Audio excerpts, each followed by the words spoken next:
Yeah.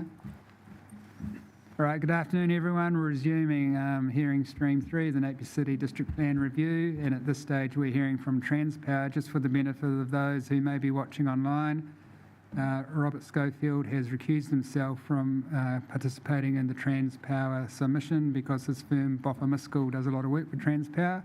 So I'm now chairing this session, and we are joined by Commissioner Lambert for the Transpower submission. So good afternoon and welcome to Transpower representatives. Can you hear us? We can. Excellent. So welcome to both of you. We've read the pre-circulated material that you've provided, so you may be pleased to know you don't need to read that out loud to us. But of course you are very welcome to speak to that and highlight key points for us, and then we'll see if we have any questions for you. So over to you. Thank you. Tēnā koutou, I'm Sarah Silk and I'm joined today by Pauline Whitney, who is appearing as our expert planning witness. I'm the Environmental Projects Team Leader at Transpower. My team ensures that we have all the environmental approvals needed for our large projects and works that Transpower needs to do to enable our customers to connect to the national grid. Thank you for agreeing to delay our appearance. I'm happy to respond to any questions relating to my evidence for both hearing streams 2 and 3.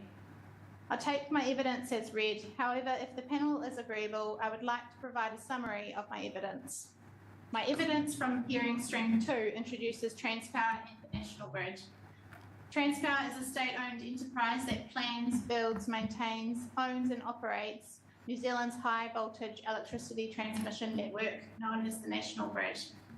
The national grid links generators to distribution companies and major industrial users. It extends from Kakohi in the North Island to Tiwai in the South Island and includes 11,000 kilometres of transmission lines supported by towers and poles and over 170 substations across the country. Transpower has existing assets within Napier City which include 2 transmission lines and the Redcliffe substation. Transpower regularly carries out routine business as usual maintenance and upgrade works on both the transmission lines and the substation located within Napier City. There are currently no customer connection projects within Napier City in our customer pipeline. As a result of Cyclone Gabrielle, in 2023, Redcliffe substation, along with Whirinaki substation, was completely submerged and the region underwent an emergency reconfiguration to restore supply. The Redcliffe substation was restored to its pre-cyclone configuration and capacity in mid-September 2023. An investigation into increasing resilience against flooding of substations in Hawke's Bay, particularly Redcliffe, is currently underway. Transpower will play a critical role for New Zealand in meeting its zero carbon aspirations by both investing in its existing national grid assets and enabling connections to new sources of renewable energy. With regard to my hearing stream 3 evidence, it describes the national grid corridor approach and how it gives effect to the MPS on electricity transmission. A critical element to the corridor approach is ensuring access to our support structures. My evidence provides examples of access requirements for a range of our activities. My evidence also describes the approach that Transpower takes for selecting the route of any new transmission line or the site of any new substation. A key tool that Transpower utilises is the ACRE model, which takes a progressive filtering approach based on environmental, property and engineering constraints to identify a preferred route or site. I'm now happy to take any questions before passing over to Ms. Whitney. Yeah, thank you very much for that. I'll see if we have questions for you, Commissioner Lambert. Any questions on the Silk? No, it appears we don't have any questions for you, but thank you very much for your evidence. Thank you. Just for the record, my name is Pauline Whitney and I'm planner at Boffa Miskell. So I've prepared expert planning evidence for this hearing and also for hearing stream 2 on the topics of subdivision and earthworks, and you may recall the panel kindly granted Transpower leave to present its hearing stream 2 evidence at this hearing, and therefore my evidence covers both lots of hearing evidence. So I obviously don't intend to read my pre-circulated evidence. I just wish to confirm I support the majority of the officer recommendations, and the outstanding matters in my evidence are very confined. So just for the record, I have provided a copy of my speaking notes prior, mainly just to confirm my position and respond to the offer summary statement and some of the comments this morning, just to assist the process in the panel, so you've got a clear view of my position. Yeah, that's fine. Look, when I referred to the pre-circulated documents, I think we only received your summary statement recently, so I'm happy for you to go through that in quite a fulsome manner if you wish to. Correct, thank you. Yeah, no, I need to lodge this morning. I wanted to listen to the questioning of the officer prior, in case there was anything I needed to respond to. Yep. So, the outstanding matters really are as follows, and I'm happy to, I'll go through them provision. There's 1, 2, 3, 4, 5, there's 6 or 7 points. So I'm happy to take questions as I go or take questions at the end. It's up to however the panel would find it most efficient. Yeah, I think it's my preference that we just let you present your evidence and we'll take questions at the end rather than interrupt you on the way through. Okay, but please feel to interrupt me because I have quite a good handle on it, I hope. So the first outstanding matter relates to the definitions. So this is outlined on pages 8 and 9 of my hearing 3 evidence. So I support the officer recommendations on the definition of national grid yard and seek similar amendments to the definition of national grid subdivision corridor, which is essentially to reflect the actual assets in the city, noting this definition was not addressed at the hearing stream 2 in relation to the subdivision matters. So, and there's just also another minor correction to the reference to tubular steel towers in the definition of national grid yard. So that's outlined on pages 8 and 9 of my evidence in terms of the relief I recommend. The second matter relates to the introduction to the network utilities chapter, and this is outlined on pages 11 and 13 of my evidence. So I've kind of recommended 2 parts. The first relates to the introduction to the chapter to provide specific reference to the National Policy Statement on Electricity Transmission, the NPSET. And the second relates to amendment to clarify the application of the NU chapter in relationship to other chapters.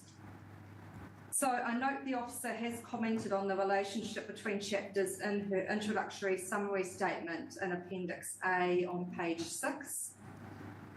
I must admit, I'm probably still not clear, but I assume the officer means the text sought by Transpower in relation to submission point 99.31, which relates to the standalone nature of the net utility chapter, should be included in the 42A report.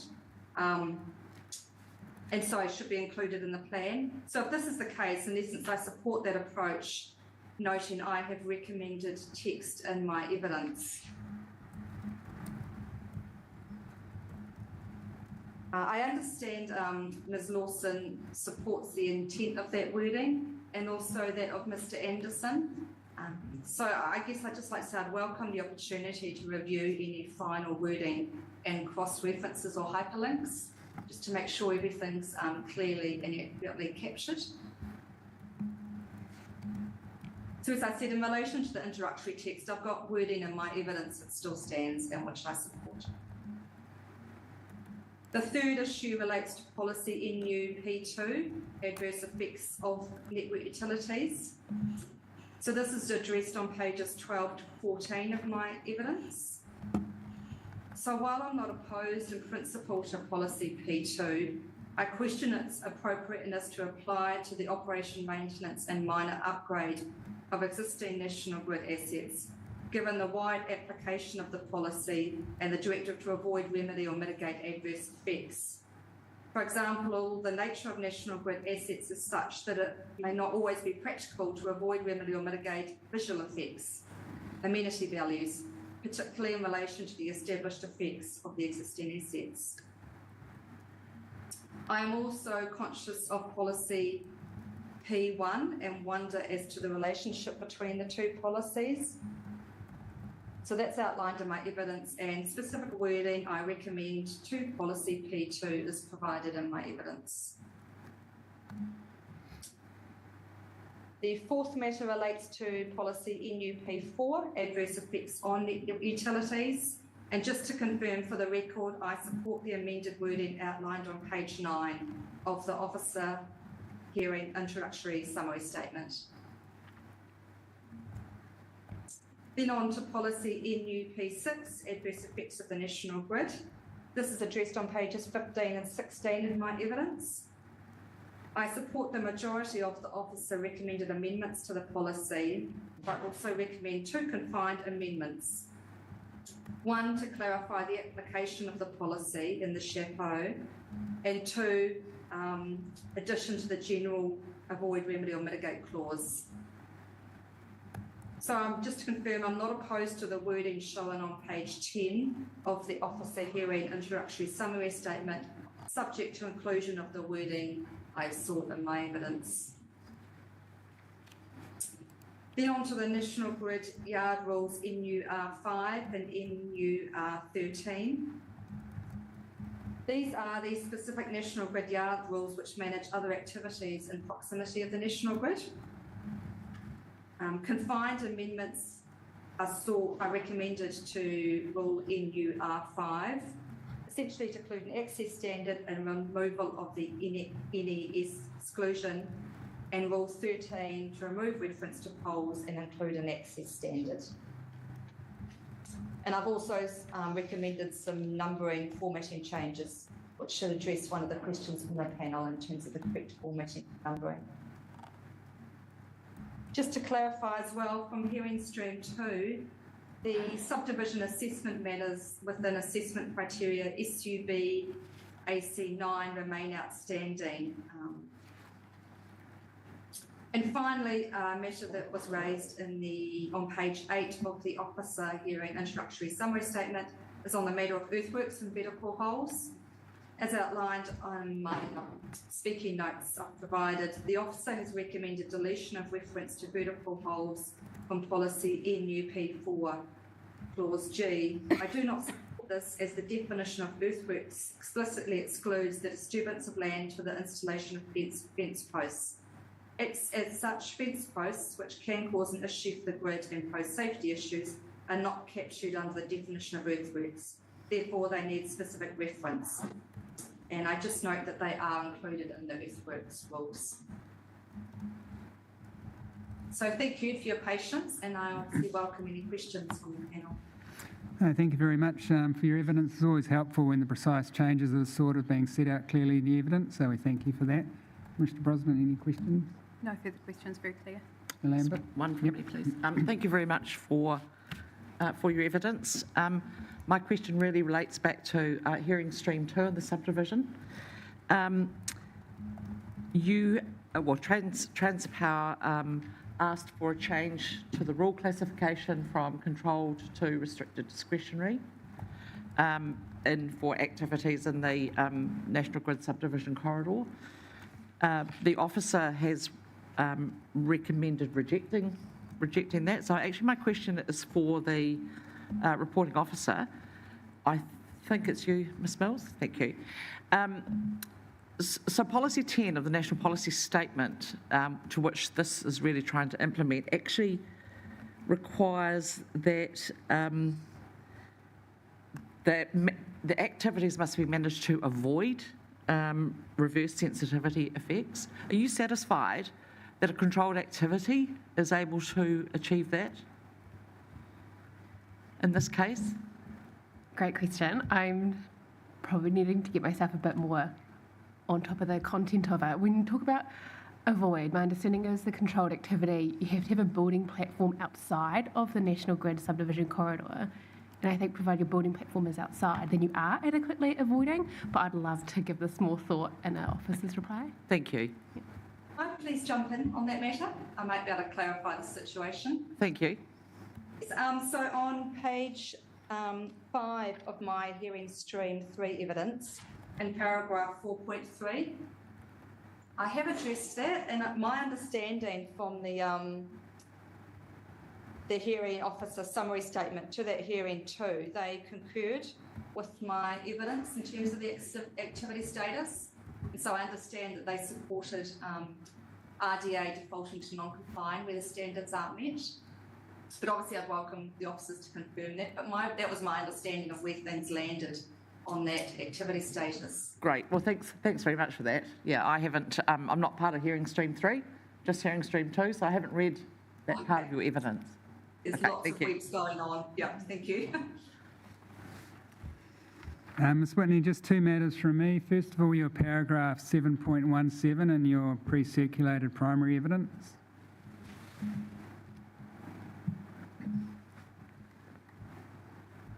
Thank you, yes. And so I'm looking at the recommended additional wording in blue font to clause A that's inside the box in that evidence. I just really want to discuss with you whether or not that adds any value to what a decision maker would otherwise consider. If a decision maker isn't avoiding effects, they're by default either remedying or mitigating. And in my mind, if you're mitigating effects, issues of practicality and part and parcel of the decision maker's consideration. Because you can't mitigate 100% of the effects because that would be avoiding, and we're not doing that if we're mitigating. So I just wonder what value does the words that you have asked for, avoiding, remedying or mitigating, as far as practicable, what value do they actually add to a decision maker's process? I think they do add value. I guess I'm just concerned that this will apply to existing assets, as I've explained. And I think given the third directive, avoid, remedy or mitigate, and that it applies in clause A1 to natural and physical resources and clause 2 amenity values, I'm just concerned that there will be a obligation or emphasis for Transpower to demonstrate how it will address those amenity values, for example, for existing assets, and whether that's cause for undergrounding and so forth, particularly in some of those environments. So I just think that as far as practicable assists. Another alternative, just off the top of my head, would be to insert something about recognising the existing nature of the assets or something like that, just to provide some context about these assets are existing. Yeah, okay, well, I'd welcome your further thought and some alternative wording. I guess at this stage I'm not particularly enamoured by the subjective terms as far as practicable, so if you have alternative wording that would meet what you understand Transpower's concerns to be, then I'd appreciate receiving that. Certainly, I have seen in other plans where it has been, recognising the existing nature, so I'm happy to provide that panel. Yeah, that'd be helpful. Thank you. And just one further question, your paragraph 7.31. Thank you. And so again, in your R5, the wording inside the box, just the words or any part of electricity generation. Yes. That's a very broad term, so any part of electricity generation, that could include anything such as transmission lines from the power station to the Transpower network. It could include the power station itself. It could include penstocks. It could include a reservoir. It could include wind farm structures. It's very broad. So I was just wondering what was your intent? Okay. Remembering this is confined to the National Grid yard, which is 12 metres either side of the centre line. So it is a confined area spatially, so that in itself would limit the activities that could go on there. As I understand, it's mainly the connection elements from such as the generation to then connecting into that yard. And obviously those parties would be in discussion with Transpower about that. So maybe So maybe you could again think of some alternative wording. If the issue is connection, then maybe words along the lines of that are quite explicit. Any part of connection or transmission connection lines from a electricity generation facility to the Transpower network. I mean, that's pretty wordy. You could probably come up with some better wording, but just confine the issue to what it actually is. Yeah, except that, happy to provide some wording. Oh, that'd be great. And in terms of those wording amendments, if we say within the next week or so, is that? If it's definitely doable by next Wednesday, that would be agreeable to the panel. Yeah, that'd be lovely. Thank you very much. Now, I'll just see if we have any follow-up questions. Any? Yeah, Liz? makes sense. All right, well, I think that's the end of our questions. Again, thank you very much for providing your evidence and your written material, and thank you for answering our questions and agreeing to do a bit of homework for us. No problem. Thank you. Welcome. Enjoy the rest of your day. Okay, thank you. Bye. Right, that's all from me, and now Commissioner Schofield resumes the chair. And Commissioner Lambert departs.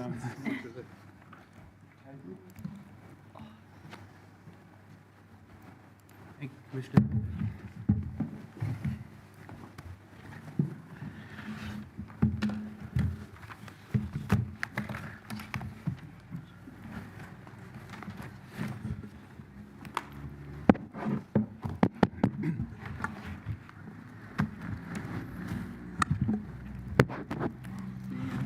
Welcome. We have read your pre-circulated evidence. So thank you for that. And obviously you would have heard the reporting officer talk to her recommendations around the port zone, but currently the floor is all yours in terms of talking to the outstanding matters in contention. Thank you, Mr. Chair. Tēnā koutou, my name is Kit Littlejohn. I'm, excuse me. We just get told. Yeah, we'll just wait a second. I've got a little bit of paperwork to do. So, welcome. My name's Kit Littlejohn, representing Napier Port. Today I've got Mr. Harvey with me, who has provided evidence. I've also got Ms. Strauss and Mr. Broad as part of the port team. And you might know or may not know Mr. Russell. I know Mr. Russell, yes. We also have Todd, our CEO, the CEO for the port company. He was working towards a 2 p.m. dial-in, so hopefully I can filibuster for 10 minutes and we won't leave you behind. Can. I have all confidence. Lawyers are very good at that. Now, I do have some material I was going to hand up. There were a couple of maps that should have attached themselves to Mr. Harvey's statement, so I've got those, and I'll make sure these all come to you electronically. But for the purpose of the hearing, I thought it's always quite good to have something in paper in front of you. Indeed. The other thing I have done, and I appreciate it's not a legal submission so much, because my view is there's not a lot of law here to really make a policy call. I do have a little bit of a summary statement which just talks through the key issues and the relief that's sought, so you've got something to take away to some extent. And that has also been sent through to the hearings coordinator. So I'll do the traditional, if you like. And Take your time. We've got till 2 o'clock, apparently. Okay. Well. Thanks.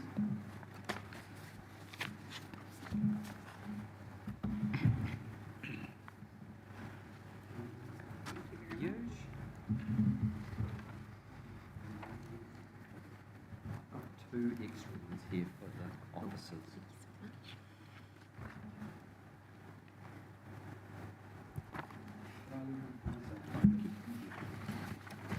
Good. Just the All right.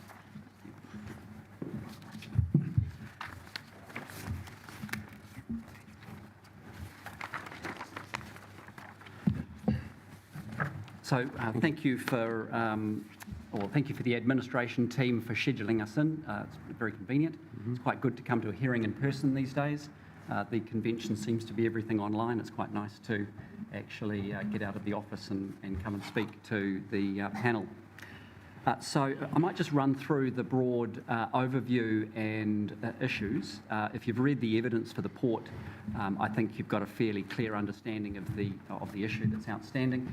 And I also understand that this morning, when staff introduced their comments for the hearing, they adverted to the evidence and made some notes about probably having another bit more of a think about these issues as well, particularly for the port. So as you know, the port provides vital transport connection across coastal, road and rail nodes, and is a significant contributor to the local and regional economy. And the evidence from Mr. Dawson sets out the background to that. The port's operation and continued development through practical planning provisions and mechanisms within the district plan will enable it to remain competitive on the local, regional and global stage. And you'll have the evidence of Mr. Harvey, who attests to that. The reporting officers have accepted or recommended that Napier Port's submissions be accepted or accepted in part only. Except in relation to one matter, the port agrees with the recommendations and the amendments proposed to the relevant stormwater transport and port zone provisions. And Mr. Russell's evidence sets out the matters that were accepted and how the port considers those are acceptable. So the only issue for this topic is really the vehicle trip generation rule. The company maintains its submission that it be exempted from the proposed rule, which is TPT R5A, vehicle trip generation and its requirement for new and existing activities that exceed the vehicle trip generation thresholds in Standard S7 to seek a resource consent. The port currently exceeds Standard TPT S7 by some significant margins, and continued and forecast growth at the port will continue to increase vehicle trips associated with the port and its activities. And you've got there the evidence of Mr. Harvey, and he's attached a summary memo from Stantec that analysed data from the last few years for vehicle movements associated with the port. Now, this should not be surprising. As significant infrastructure, the purpose of ports is to receive goods being imported and exported. Those goods arrive at or are conveyed from a port by road and rail. Ports are thus a part of the goods transportation network for the region and need to be treated in a planning context as such. As Mr. Russell will explain, no ports in New Zealand operating at a similar or greater level to Napier Port are subject to such a constraint on their vehicle generation. This is because the economic activity enabled by ports is of such benefit to the community that their effects on the transport network are managed by the community through its road controlling agencies. The same outcome is sought for the Port of Napier. The policy hierarchy applying to the port also supports this outcome, and Mr. Russell has dealt with that in his supplementary statement. So that's the simple issue. The relief sought is fairly straightforward. The proposal is that within Rule TPT R5A, an exclusion is noted, which essentially says that this rule does not apply to port-related activities in the port zone. Both of those terms are defined terms, and they should be hyperlinked if that relief is accepted. It's confined to the port zone because obviously that's the core activity and the place where goods are imported and exported. So hopefully that just provides you a high-level overview and summary of the issue for the port and what it seeks. And if we could now just check in to see if Mr. Dawson has dialed in. Very good. Now, I've told Mr. Dawson, Mr. Harvey and Mr. Russell that you have pre-read all of their materials and that they don't need to read them, but I understand that both Mr. Dawson and Mr. Harvey wish to speak briefly and make some points that are set out in their evidence. Okay, that's fine. Thank you. Welcome, Mr. Harvey. Mr. Dawson first, I think. Sorry. Yep. Mr. Dawson. Can you hear us?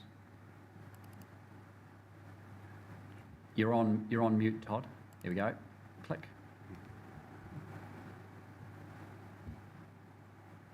Can you hear me now? Yeah. Sorry about that. All good. Thank you. Hello, everybody. So I'm Todd Dawson. I'm the CEO Napier Port. I've been asked to come along and just talk to you about what the role of the port is in the Hawke's Bay and just express how important that is. So I think you probably all received a copy of our submission and a bit of background on me, so I won't cover that. But certainly from a Napier Port perspective, we play an integral role, as many of you will already be aware, in facilitating the trade that gets created not only in the Hawke's Bay, but equally right across the Central and Lower North Island and indeed New Zealand. So we play that critical link in the supply chain to get imports into the country, but more importantly, from a regional perspective, the exports that generate income for the region and for New Zealand. We shipped something like about 5.5 million tonnes of cargo through Napier Port in the last financial year. We generate around $140 million in revenue. And so not only is there the direct impact that the port has in terms of contribution to the region, but equally it's the trade in the billions and billions and billions of dollars that run through our port that keeps New Zealand's economy running. So we play very much a critical role in supporting the region in terms of its current state, but also its future ability to continue to grow. And obviously that's income that comes back into the region and to New Zealand to be able to support our nation. So it's vital that we have in place a district plan that supports and enables the port to continue to play that vital role. And obviously we also play a vital role in terms of supporting the region through critical events and disasters as a lifeline asset. So yeah, so I think, the importance of the role of the port for the region is immense. We have a strong social licence as well. In regards to, if we compare ourselves to some of the other ports around the countryside, and we don't take that lightly, we continue to work on it and are very cognizant of our role and the presence that we play in the region. I guess the other thing I just wanted to stress as well is around the proposed limitations that have been posed around transport movements to the port. From my perspective, from the port's perspective, those potential restrictions that have been looked at for heavy vehicle movements would completely go against the basis of what the port is set up to be able to do. We're an enabler of trade. We don't control the vehicle movements that come into the port, so practically speaking, it wouldn't really be something that we could actually stop. And any sort of restrictions on the port's ability to operate would have massive implications for the region and for New Zealand in terms of limiting the ability to actually facilitate trade, which as a trading nation, we are absolutely reliant on. So I'll stop there and just, I guess, if there's any questions in regards to anything I've covered, welcome to take those. Thank you very much. Just for the out-of-towner here on the panel, could you just explain to me how, in general, the transport links from the port to the wider road network and where they come in and out and the nature of that traffic, just very generally?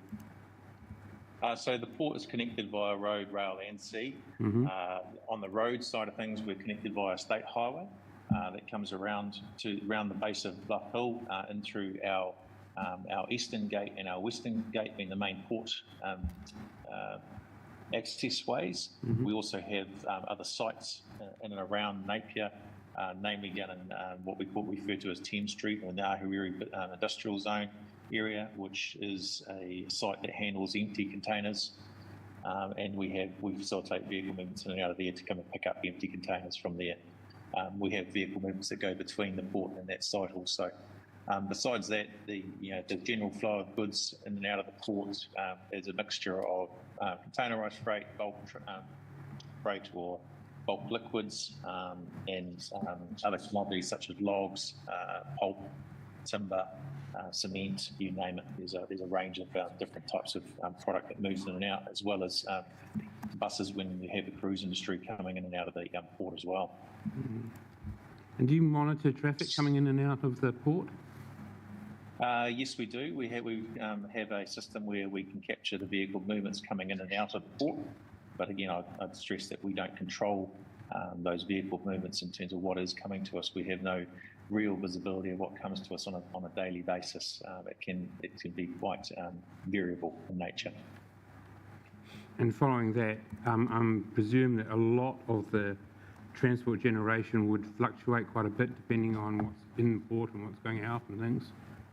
Yeah, absolutely. So it's really determined by the shipping profile that comes in and out of the port, as well as what's being produced in the region or wider, further afield.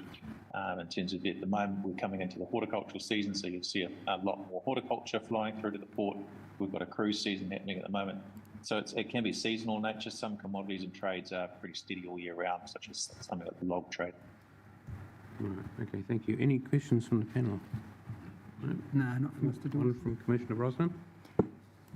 Good afternoon, Todd. So my question for you is the point of difference, the relief being sought as an exemption, obviously for the port from that Rule 5A. What would the effect of requiring resource consent on the port mean for you? If it was to require us to have some sort of resource consent over and above existing activities, it would be, one, the imposition of having to apply for a resource consent each time there was a new activity on the port. But again, it would be trying to draw or understand the linkage or ability to control that's around traffic movements, the actual traffic movements that come to the port. The port is a facilitator or enabler of other businesses operating and trade rather than the creator of that trade that generates traffic. Thank you. I have no further questions, so thank you very much, Mr. Dawson. Mr. Littlejohn. Thank you. Thank you. Just in his answer to your question, Mr Chair, Mr Dawson mentioned the Western Gate and the Eastern Gate. If you've got the little aerial there, you can see those. Yep. Obviously, the road that they both come into, that is State Highway 50, and that sort of obviously tracks around all the way, right around that, effectively that, it's almost a peninsula, I suppose, where the port is located. Okay. Okay. Thank you. Well, you're probably not the right answer. How strong a transport linkage is there between the two sort of parts of the port, the western and eastern kind of? You're not the right person to ask them, maybe someone else. Yeah, Mr Harvey can answer that Okay, when he comes up, if you like. The other map that I sent you also shows how the highway network, I mean, if you think about it, the port is effectively located just adjacent to the 8. Yeah. And so coming in from the north, you have State Highway 2, and then that continues all the way down through the middle of Napier. It's got a branch, State Highway 51, and then there's also a branch off at State Highway 50. So the predominant roading network that serves the port is in State Highway control. Right. And just to add to that, if I may, obviously the port's tentacles extend right through out the North Island, and cargo movements that are generated from right across the North Island are flowing through into the port via that state highway network. So, you think about right through the central North Island, the upper North Island and the lower North Island, cargo coming from places as far afield as things like Wanganui or even further. And it can be coming from anywhere. And can I ask what the number 5 represents? What occurs in that route between Auckland and Napier? Auckland and Napier, you've got a significant amount of cargo running up and down the North Island that runs from domestically, as well as imports that might be coming in through Napier Port going north, and a lot of exports coming through from that central North Island, particularly wood products coming through from that region through to Napier Port for export. Okay. And just in terms of your comment about State Highway 51, are there any limitations on port traffic to use 51, State Highway 51, and not go down Marine Parade? Because it stops at the port, doesn't it, basically? So there's a number to clarify. So my role is Chief Operating Officer, so I look after the nuts and bolts of it. Yep. So we have cargo, the 5.5 million tonnes, which was outlined earlier, between road and rail coming to us. So about 90% of our cargo is by road. So that road network comes down State Highway 2 from the south. It also comes over State Highway 5 from Taupo. So there's a large log volume comes from Taupo across to Napier. Likewise on the State Highway 2 up towards Gisborne.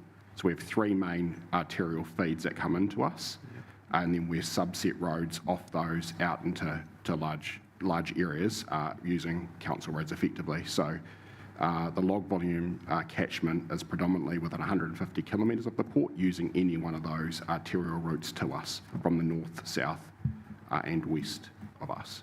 So it's quite a significant network, and as Mr Dawson alluded to, we are just the enabler of trade. So one of the key things is we don't necessarily have full warning that things might change. So weather could close a port, and all of a sudden we have to adapt and accept that cargo at less than 24 hours notice.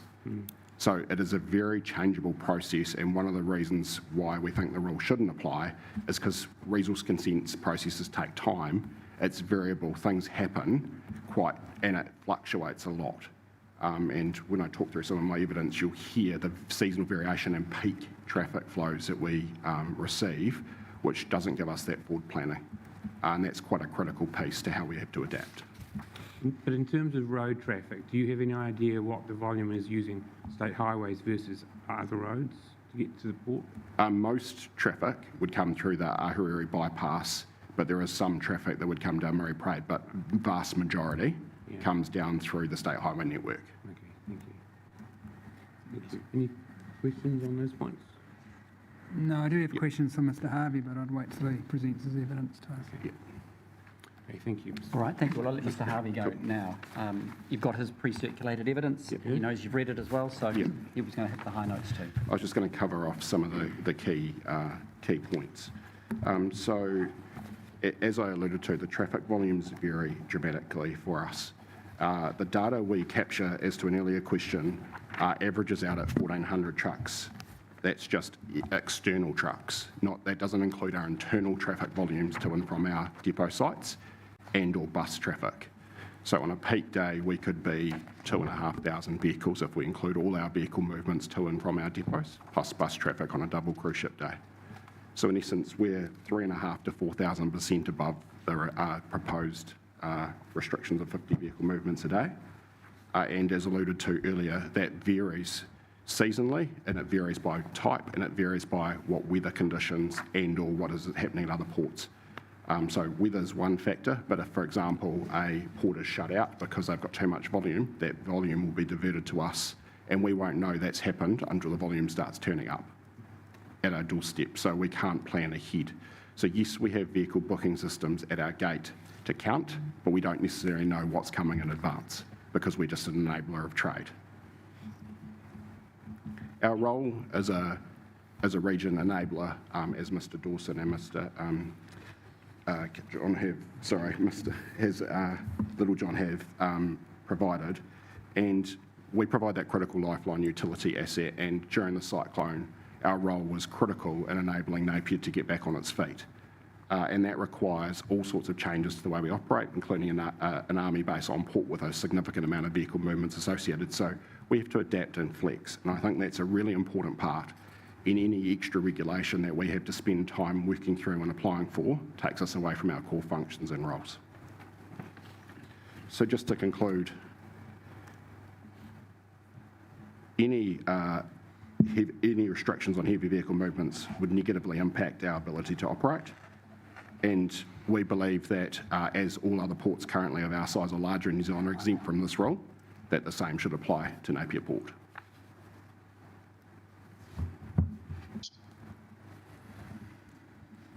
Okay, thank you. And just one further question.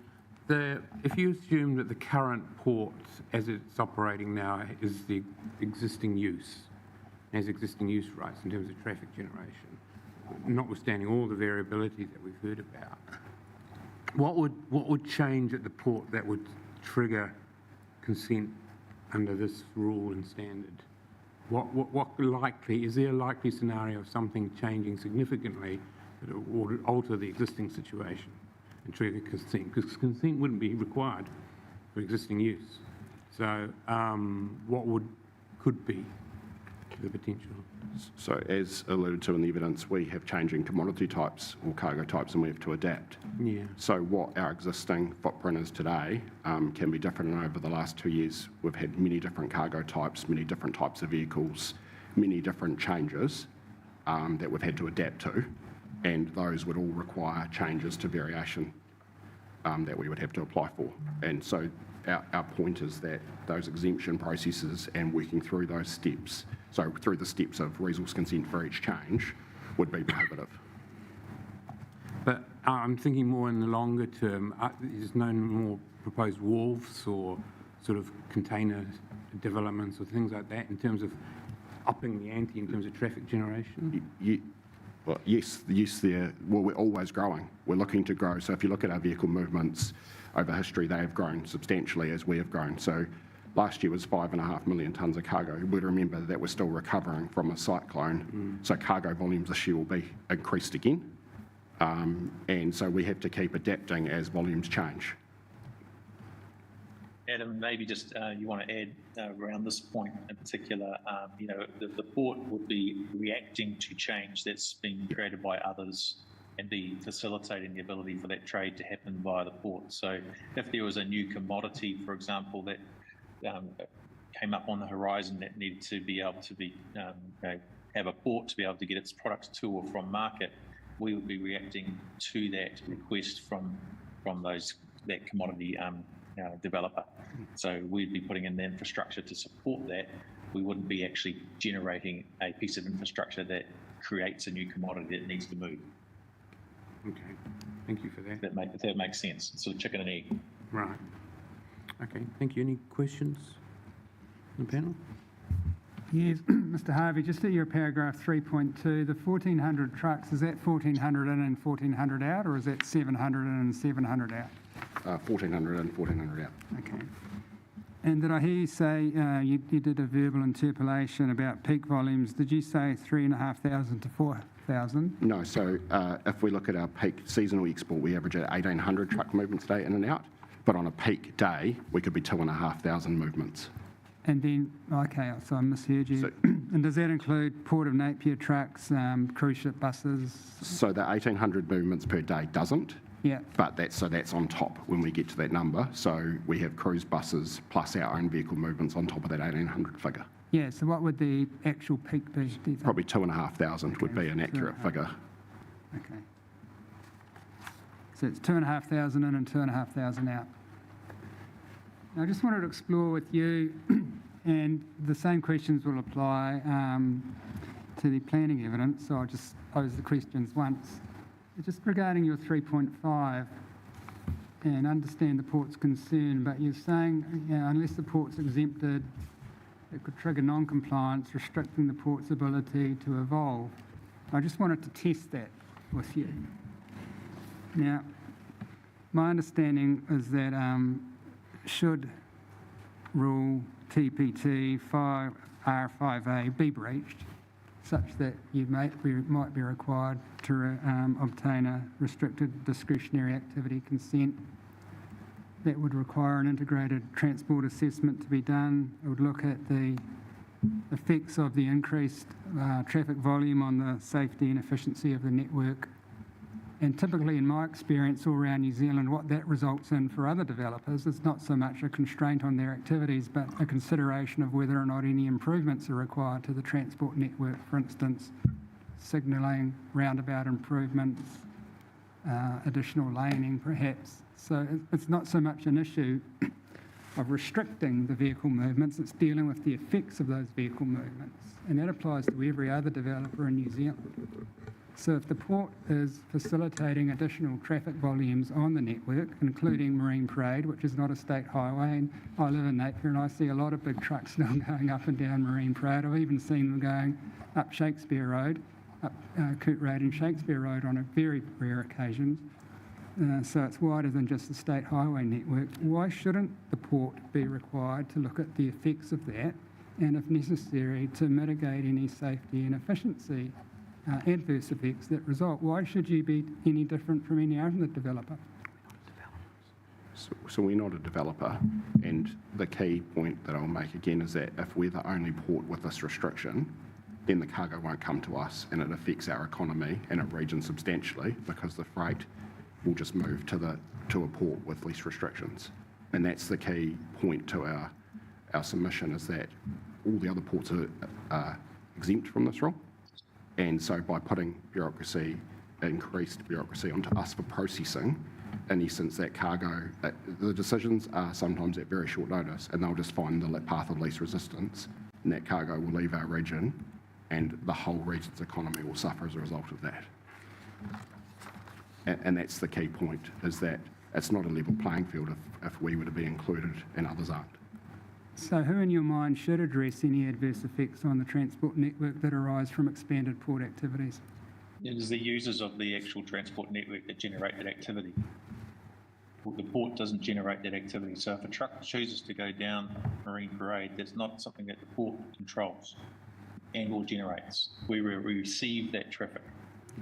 So to your point around who should be taking into account the effects of that on the transport network, we would say it's the generators of that activity, which might be the apple grower, it might be the meat producer, it might be the wool scourer, it might be whoever is actually generating that traffic movement to the port.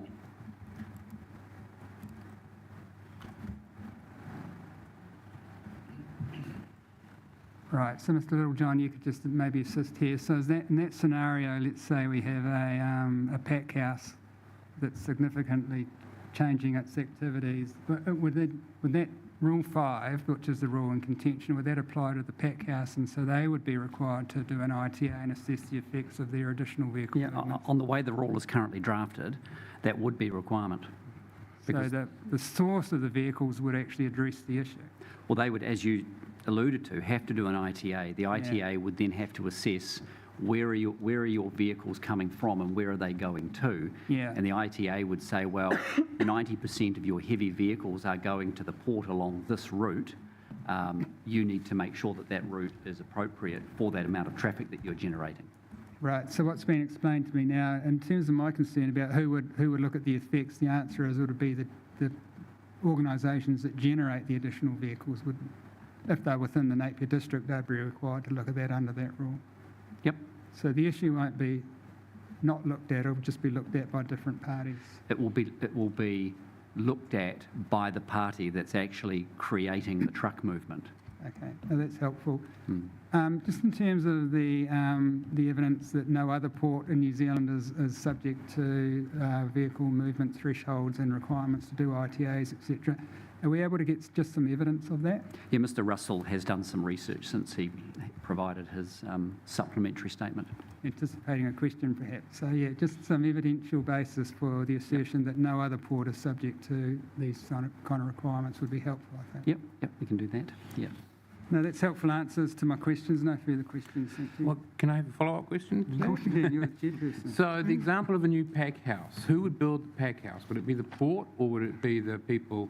No, it's the pack house operator. I mean, pack houses to some extent are either usually owned by a network of growers because the produce comes in from the growing areas, then it gets conveyed into the pack house where it gets put into the form in which it's going to leave the district, and then it either goes up by road out of the district or it goes to the port.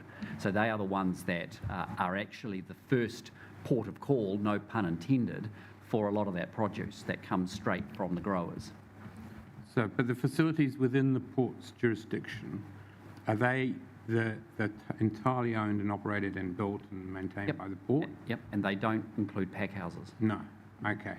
So what I'm just trying to differentiate between the difference between a pack house off-site, a facility within the port itself, that there's that linkage between the two, and what would trigger, that's the most important thing, what would trigger this consent or requirement? The port's business is all about receiving stuff that someone else makes. Yep. And then either passing it onto a boat so it leaves, or collecting it from the boat, putting it onto road or rail, and letting it go to the person who's actually purchased it. So the port is a part of the transportation network for goods. It's not a generator of those goods in and of itself. And just to clarify, there are some warehouses on port, but we have internal roadways that don't require the State Highway network to move that freight within the port. So any goods that are packed on site don't go back out onto the road. Okay. The State Highway, they are moved internally. So anything that's packed on port is moved using our internal roadways. So is there, Mr. Littlejohn, is there a question of existing use rights here? And where does that stop and start? Without a doubt, as a land use activity, Section 10 applies. But existing use rights effectively operate as a bit of a sinking lid. And I mean, there is Court of Appeal authority on the applicability of an existing use right to seasonal fluctuations. So now that the port can show by way of its data that its peak is X, that's well and good. I mean, I've said to the port, you don't have to worry if you don't go over that. But the port might go over that, and that's the issue. Or, for example, if the port had several years of slow growth, the lid would come down. And then to go back, it could not go back up to that level again. That's the wonderful thing about existing use rights. They don't operate as a resource consent per se. They're very activity specific. So I've got to follow up now. Yep. So, Mr. Littlejohn, that's interesting. Would it be prudent then for the port to seek a certificate of compliance that relates to its current peak vehicle movement? Obviously that's an option available to it. Yeah. But that, of course, would then only fix in time what it's currently generating. And I mean, to your question, Commissioner, and the question was answered earlier, so what's the problem? It's just a resource consent. you know. And you know that's the instant reaction that you will have to the opposition here. But the question becomes, from a regulatory point of view, what's the resource consent trying to do? Is it trying to impose some mitigation? Because that seems to be where the conversation is going. But then you are assuming that the effects of the traffic are effects that the port is generating. In and of itself, the port is a point where people bring stuff to and then they get rid of it, okay? And I guess that's why all of the other ports that operate at a similar level don't have some sort of requirement like that. If there's going to be a vehicle trip control, and they are becoming much more prevalent, they are placed on the people generating the traffic. Yeah, I understand that, and we had that discussion earlier. I guess the only practical caveat to that is that probably most of the generators of the traffic for this port reside outside of the Napier district boundary. Mm. The other person, obviously, who has to take, or the other person, legal entity that is part of that ought to be part of the conversation here is obviously NZTA, as the owner and operator of the state highway network, who is obliged by its statutory mandate to continue to maintain and develop the roading network to support regional economies. So it's not the case that the road is sitting unrepaired or unmaintained. Significant revenue is generated nationally for that very task. And that's appropriate because this is a business that has an influence on the national economy.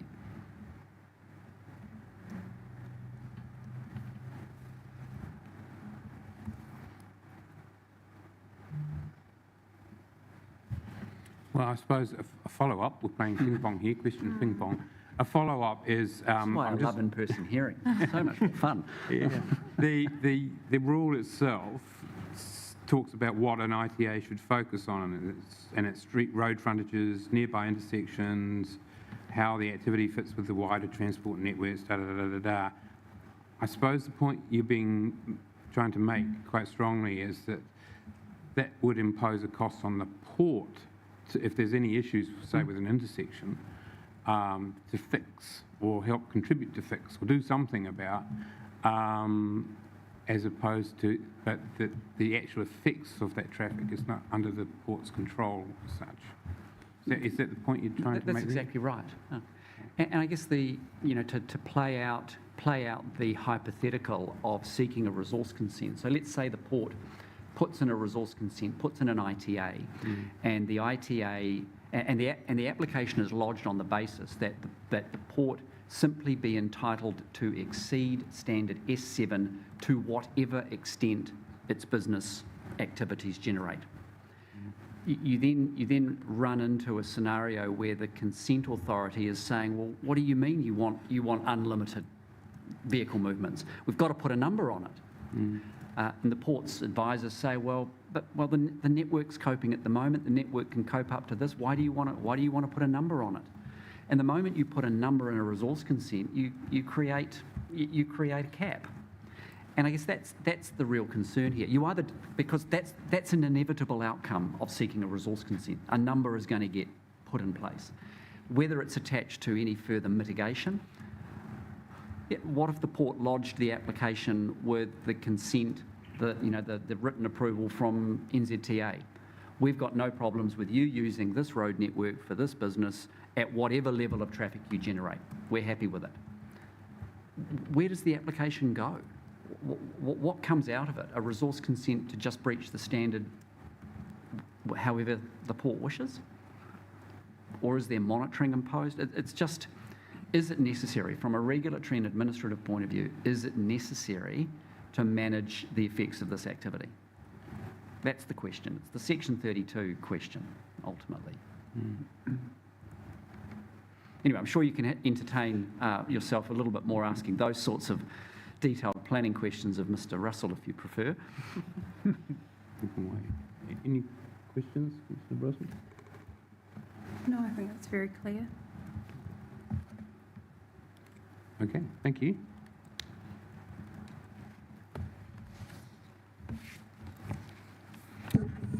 Kia ora. It's Grant Russell, and in terms of the high points, you've already received the evidence in my supplementary.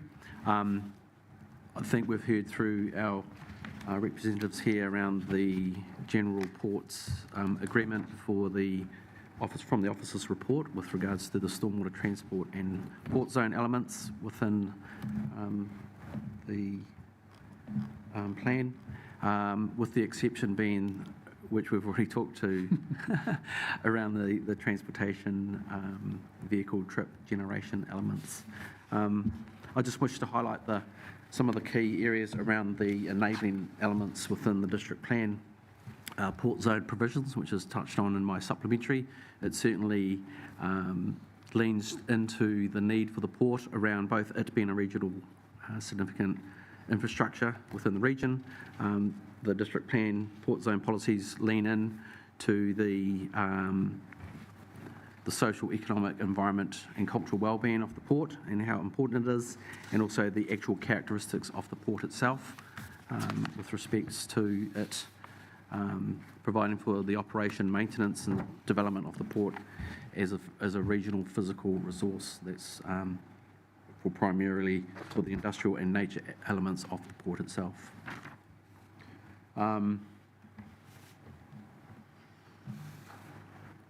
Through you, Mr. Chair, panel member talked about the vehicle trip examples from other ports. In terms of the hard evidence, it was a search for those respective plans, which I've listed here as the North Port, Ports of Auckland, Port of Tauranga, Port Taranaki, Littleton Port and Dunedin Port, with respects to those. So I don't have those particular clauses and so on in front of me. Conversely, they don't actually have any reference to trip vehicle generation, so it was more a case of what's not in the plan versus what is.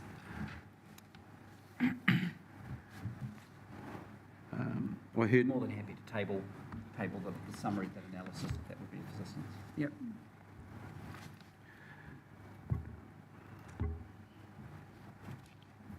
Yeah, I probably don't need to repeat the elements that Mr. Dawson, Mr. Harvey and Mr. Littlejohn viewed, unless you wish to touch on the relief sought, which is in regards to the proposed rule about the not applying to the port-related activities in the port zone.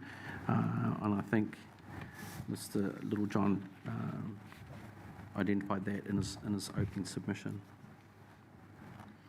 I'd just like to comment too with Mr. Harvey, he talked about, and Mr. Dawson around the growth elements within the port. I was involved in both the Sixth Wharf consent and also involved in Geddes Wharf number 3 or 3A, which has been on the books for a number of years at the port. And that is one of those growth factors within the port, main port environment itself, in terms of leaning into potential growth at the port as well.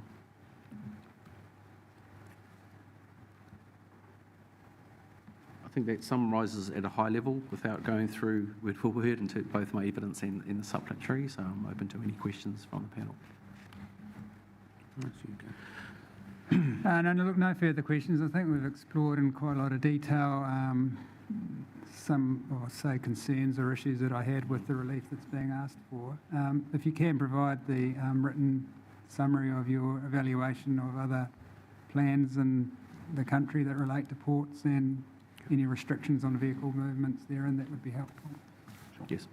And I imagine, so you said it was more of an issue of what's not in those plans rather than what's in them. So are there specific rules or policies that you've been able to refer to?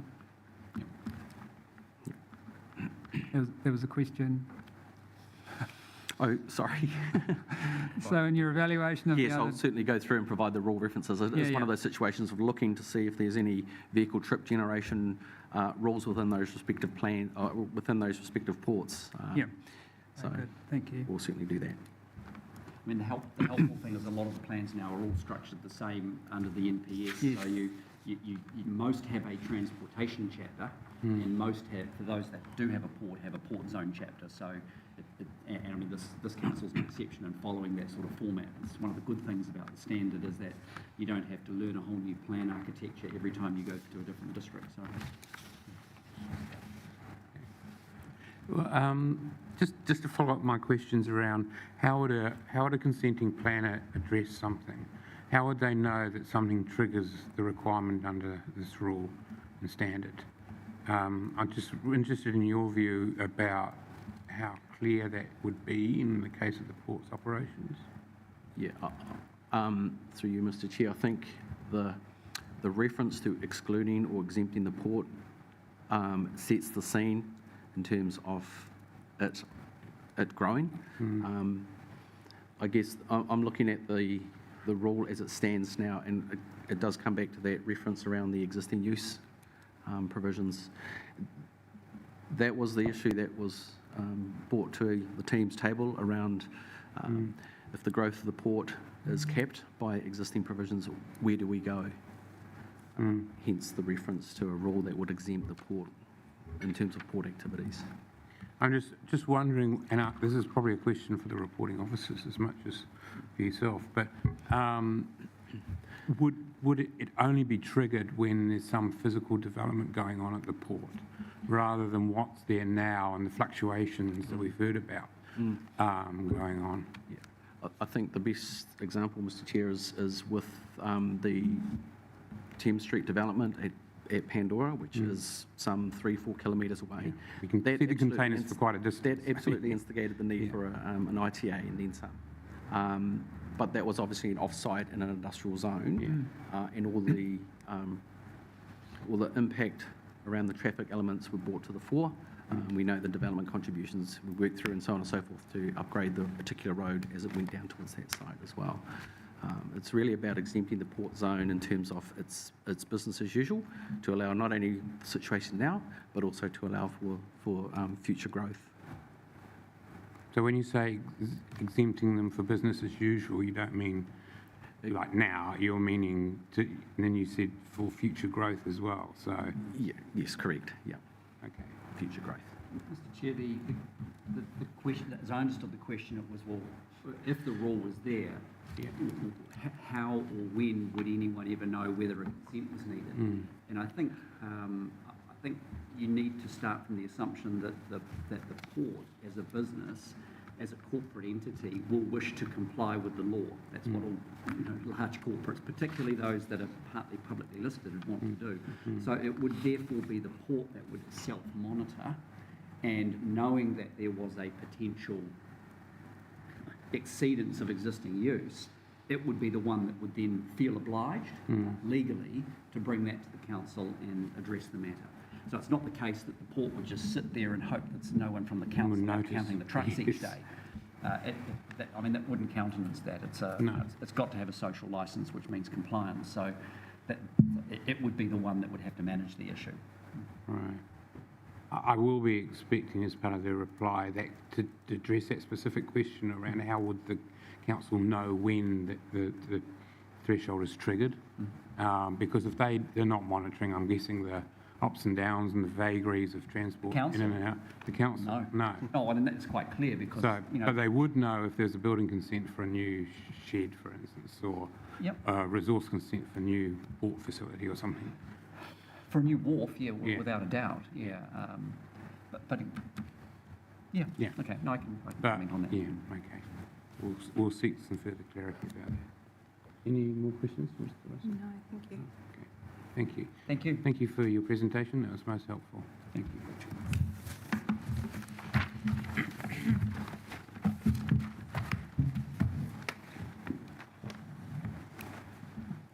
Our next submitter is the Hawke's Bay Regional Council. I don't think that's changed. I haven't heard.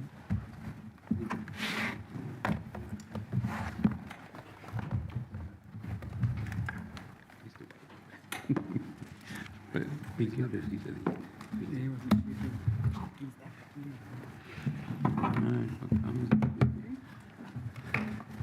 so we're finished. Thank you.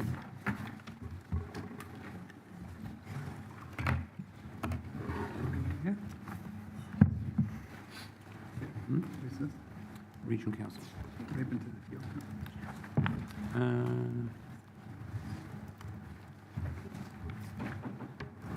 dropped out.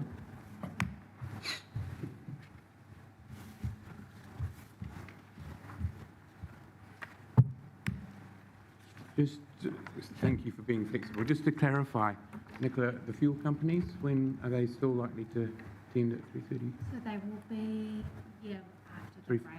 She can't come earlier. Okay, so 10 to 4, still is on time. Okay, thank you. And thank you for being so flexible. That's very good. I know you're a little bit early. It's great, and rapidly familiar faces now. So thank you. We have some a tabled map, and we have your presentation that was pre-circulated. So other than that, the floor is all yours. Thank you very much. Good afternoon. Dale Meredith from the Regional Council. I've got with me Saul Gudsall and Bianca Burns. We really only have a very short presentation, so it's really just a matter of opportunity for questions as well. There are a wide range of things that were covered in the reports for this hearing.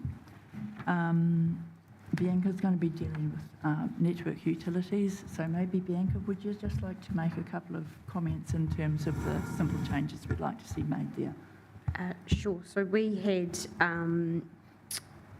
proposed to include or to update the definition of network utility to include small-scale environmental monitoring devices and structures, which are not currently permitted under the plan.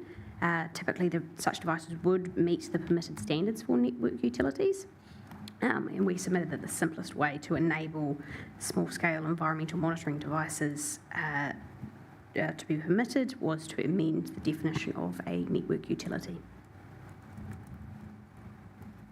So the sorts of things that we'd be talking about there are to enable us to monitor air quality, water quality, that sort of thing. So quite small and very much like a network utilities kind of service box, or that kind of stuff. Understand. Any questions on that point? Is the regional council a network utility operator, is it? Are you a network utility provider? I don't believe we are. So how does this help you? So I was just under the RMA, the definition of a network utility.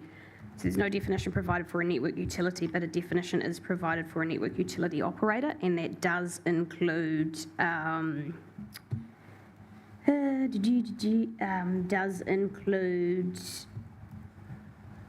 drainage and sewage systems, which would qualify the Hawke's Bay Regional Council as a network utility operator. And it has a corresponding meaning of a requiring authority, which does include a local authority. Local authority.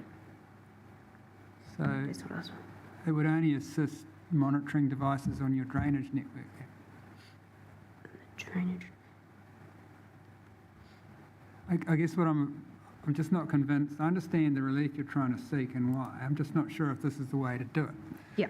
So if you want to be able to undertake environmental monitoring and build your flow meters with the associated towers and things, you want to be able to do that with a minimum of fuss.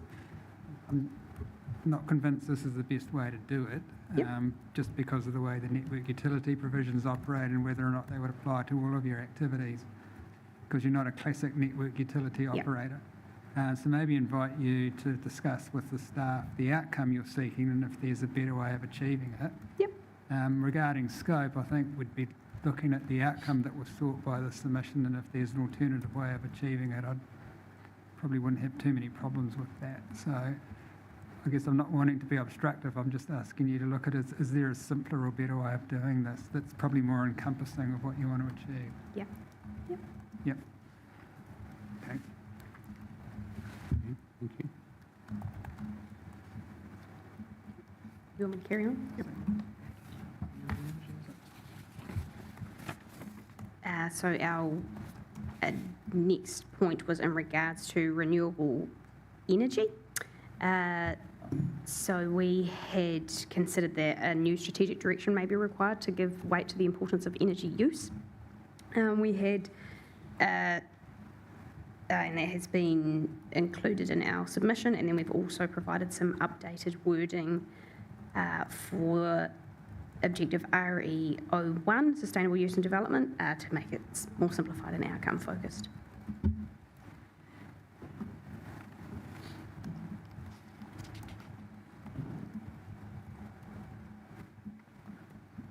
We're taking questions as we go, I would say. Yeah, I'm presuming we're taking questions as we go from point to point. That's okay. Go on. Yeah, I guess I'd just invite you to provide some further evidence, just how the additional SD, UFD, OX, how that adds any value to existing strategic objectives SD, UFD 01 and SD, UFD policy. Can't read my own writing, it's either 12 or 13. So not now, but for you to go away and think about that and maybe try and convince or present a convincing argument about why the additional wording is needed to given what those existing provisions already say. Sure. And that was 01 and 02? Yeah, SD UFD 01 objective and SD UFD, and I can't read my own writing, sorry, it's either 12P, policy 12 or policy 13. Okay, thank you. It'll become clear when you have a look. So again, it's not saying no at this stage, I'm just inviting you to maybe present a stronger case on that. Sure. Okay. Oh, sorry, just one question. The suggested change to RE Objective 1, is it clear what sustainably means, do you think, as an objective? I mean, I know you're probably familiar with all the debate and discussion about sustainability and its overuse and everything like that, but do you think it's very clear for a decision maker whether that's been achieved or not? It potentially could be expanded. Yeah.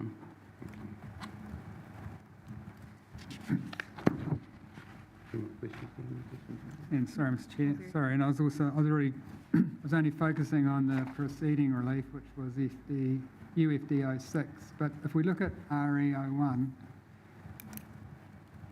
how can we make sure that the energy resources are resilient? I mean, the energy resources, the wind, or the water in a hydro scheme, or the sun in terms of a solar farm. So we can't make sure that the resources are resilient, can we? Yeah, so it could be the infrastructure, potentially the infrastructure is resilient. Yeah, I mean, so again, I think maybe give some further thought to what was the outcome you were trying to achieve. Yep. And come up with some wording that's actually within the scope of future decision makers under the plan to actually have some influence over, which is not the resilience of the resource, that's kind of nature doing its thing, but it's how that resource is utilised, I suppose. Yep. Yep, so some more thought on that, I think. Sure.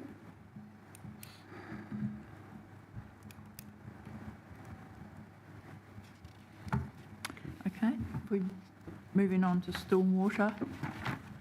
Again, we were looking to maintain our position, and that is that the Regional Council looks after stormwater discharge consents, but the City Council has a global consent to discharge stormwater from its network, and we don't think the Regional Council should be tied in any way to what the City Council controls in terms of how it manages its global consent. So if it wants to have, conditions, that's fine by us. We're looking at where the discharge occurs into the wider environment.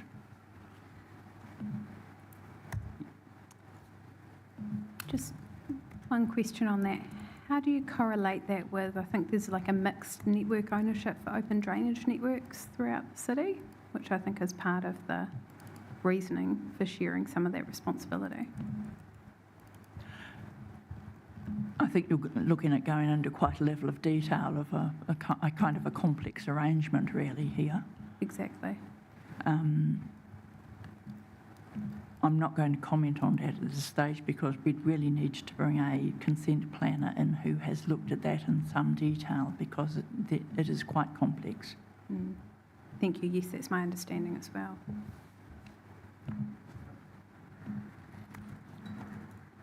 Okay, thank you. Hariri Estri. Yes, so the Ahuriri Estuary Stormwater and Ecology provisions, we looked at, or we proposed to amend Policy 2 to promote nature-based solutions.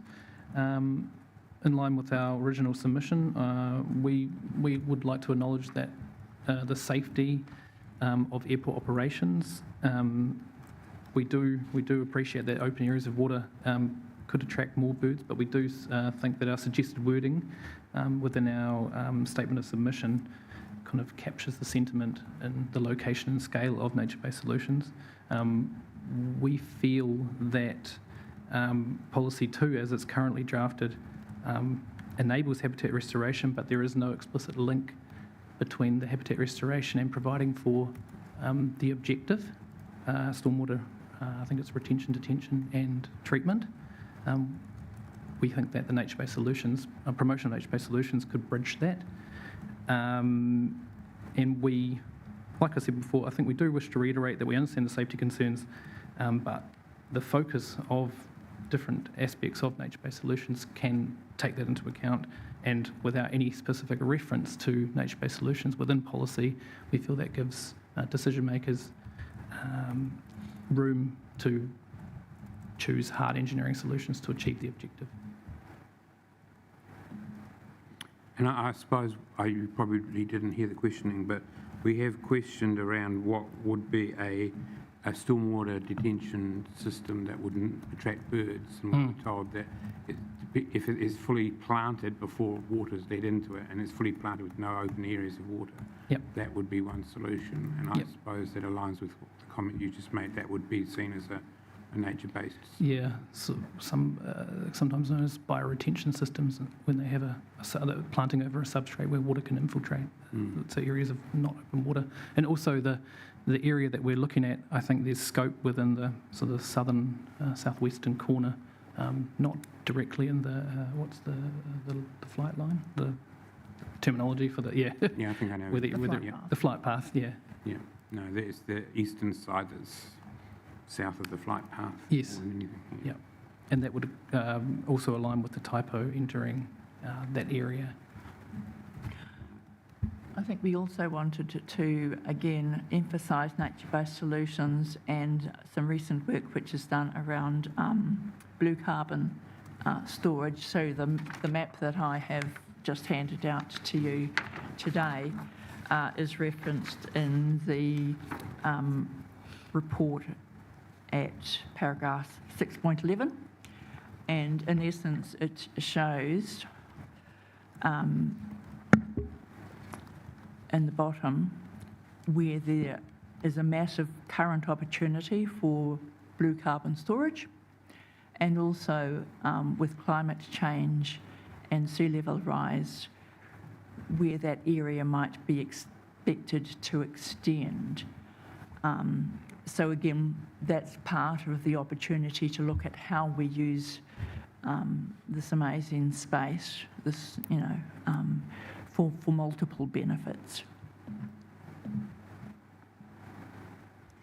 So just to clarify, blue carbon opportunity in the figure title, there's the brackets, drained areas that could be tidally restored. So that's what you mean by a blue carbon opportunity, is to restore the tidal habitat of those areas? A blue carbon opportunity is where you're using vegetation that is water dependent to store. So that could be the salt marshes, what other sort of flaxes, seagrasses, those sorts of things. Right, but not necessarily estuarine water. It could be fresh water. Yes. Yes. Right.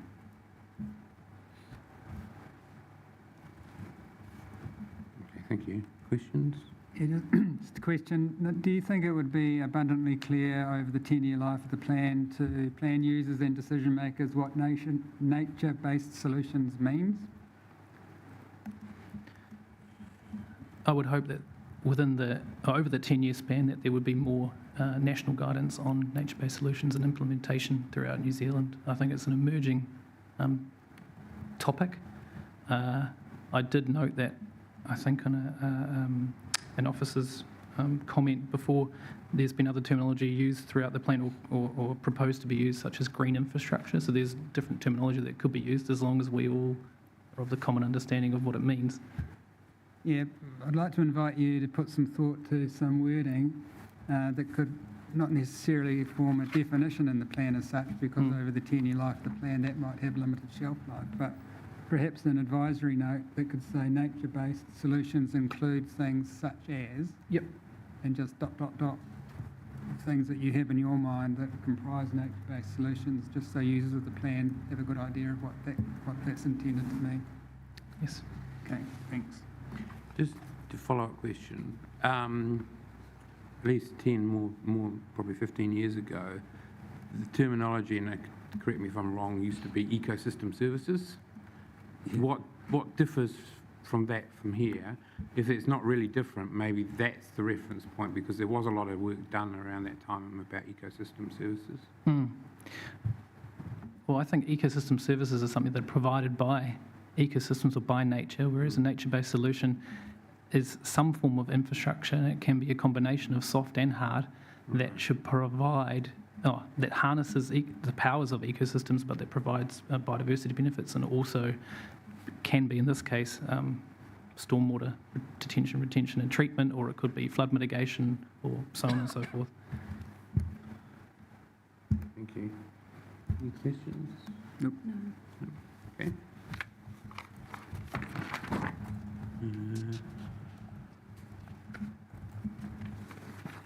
Natural open spaces, I think we're up to. So, I'll carry on then. Our original submission speaks to, I think it's once again, quality natural open space environments. Policy 2, once again. So we sought to include provisions that promoted Indigenous planting or restoration, replanting of Indigenous vegetation and Indigenous habitats. We think that the district plan open spaces zone should and could include these provisions. We didn't ask for protection of ecosystems and vegetation, rather promoting just the replanting and restoration. Also, we note that within the Ahuriri Estuary Ecology and Stormwater Zone, there are provisions included in policy that promote habitat restoration. So I guess we were just querying why in some other chapters there were, but this chapter it was rejected. And I think when you read the Policy 2 in conjunction with the introduction and the issues which talk about the zone, which talk about areas of land that have ecological function. It talks about, one of the issue statements talks about natural parks that provide opportunities for further restoration and to contribute to the objectives for biodiversity. We feel that the way the policies are currently drafted doesn't quite reflect all the way through.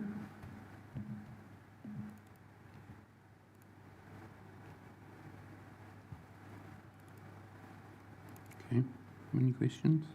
No. No. Very clear, thank you. Thank you. Otherwise, we're generally comfortable with where the recommended officers landed, and I'm sure we'll see you on another day. Thank you. Okay, next time. Thank you very much for attending the hearing, much appreciated. Thank you.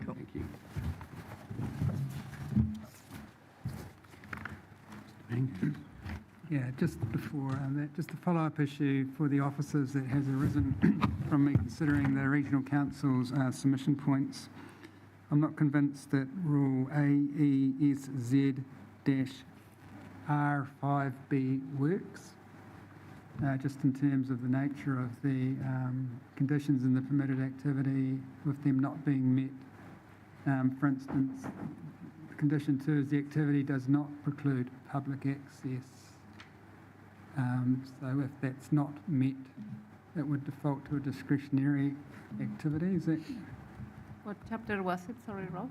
AESZ Rule R5A?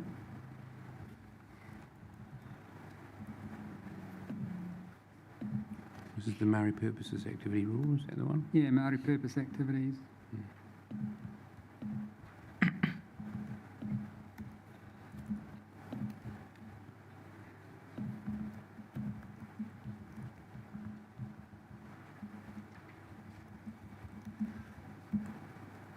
particularly if the staff are, I think the regional council was asking for the deletion of clause 1, saying that you shouldn't reserve a discretion for an approval to a council manager. Have you got that?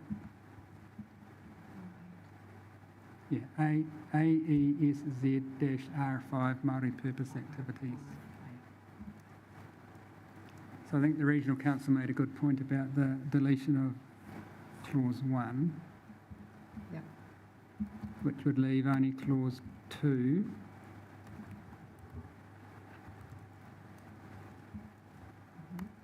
So if the activity was to exclude public access, then a discretionary activity consent would be required. And Rule 5B was just structured oddly because it was a discretionary activity, but then it had a whole bunch of activity conditions underneath it. I didn't quite understand what was intended by that. Rule 5B, did you say?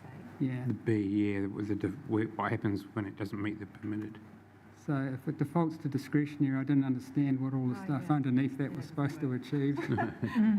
So I guess I'm inviting you to have a look at that rule. If the staff agree that clause 1 and the permitted column should be deleted, the only issue left is public access. Yeah. And the reasoning for that Yeah. exclusion or inclusion. Yeah. And then is it appropriate for that to default to discretionary?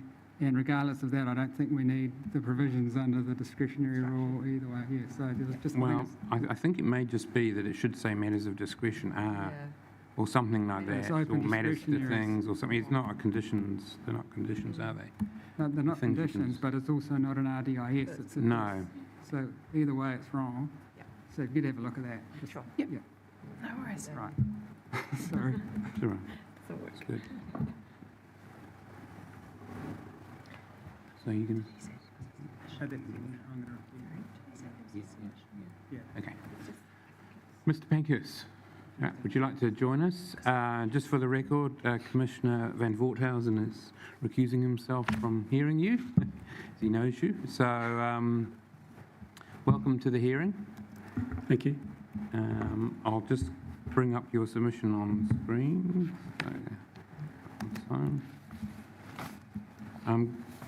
You're talking to the transport? Correct. Right, yeah. Yes. I'll just go to that part of your... Okay. It's very brief. You'll be having a cup of tea before you know it. Oh, good. So I'm a local surveying consultant, and I guess I interact with the district plan on a weekly basis at least. So my submission is really about the practicalities of the car parking provisions. So in particular,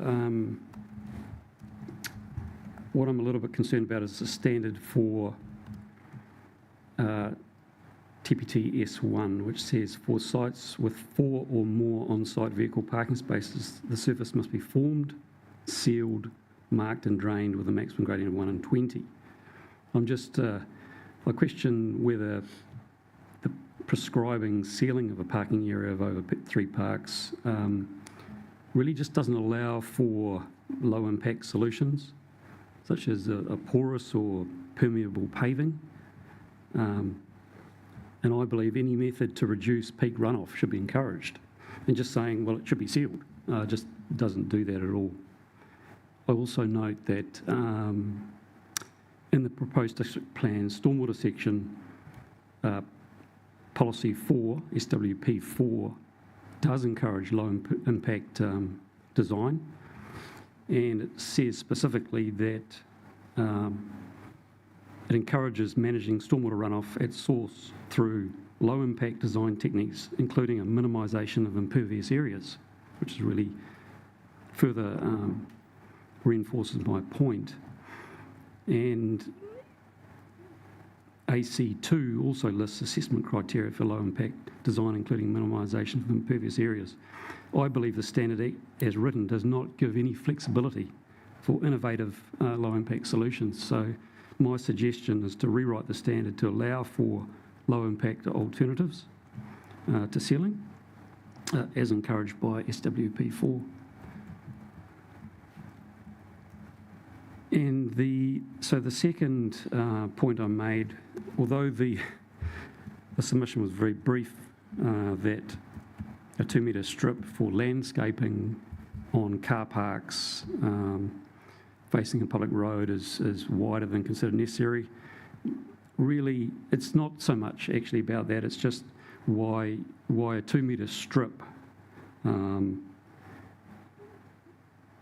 Surely the shape and location of the car park is important. Perhaps selected specimen planting of tree pits might work better than a strip.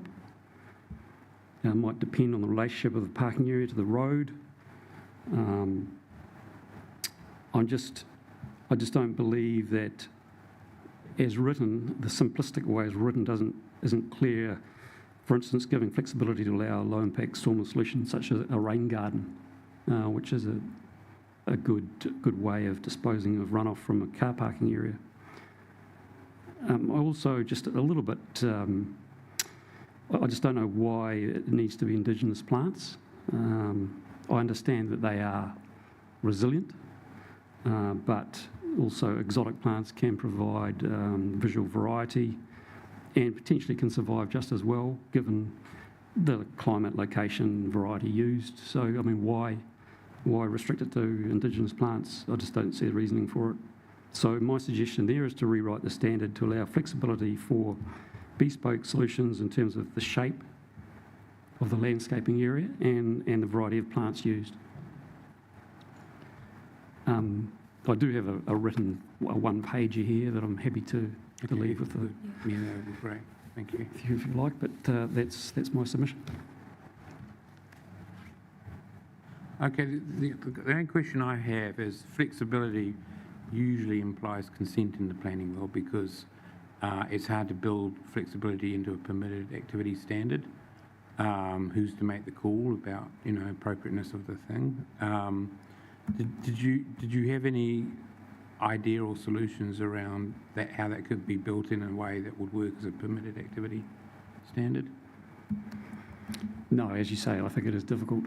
Yeah, it requires a judgment call of some council officer, be it a landscape designer or urban designer or engineer. So yeah, it is tricky, I understand. Yeah. And have you had experience with different types of landscape strips and things yourself? Not a lot in terms of landscaping. I have in terms of porous pavements. There is actually a council-involved residential development over in Napier that uses a porous pavement, and I think quite successfully. It's part of that area, which is parking as well. Although it is a private residential development and the parks aren't actually facing the road, so it's not quite equivalent. No, but you're making the point that can be used. Yep.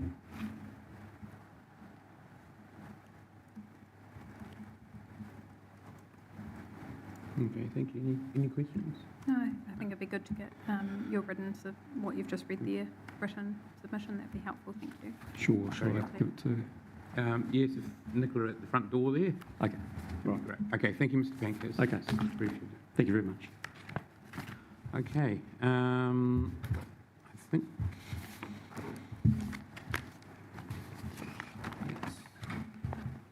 How are we doing? We might take an early adjournment for afternoon break unless Nicola informs me there's some flexibility and there isn't. Okay, so we'll take an early afternoon break and resume at 10 to 4 still, Nicola, for the fuel companies?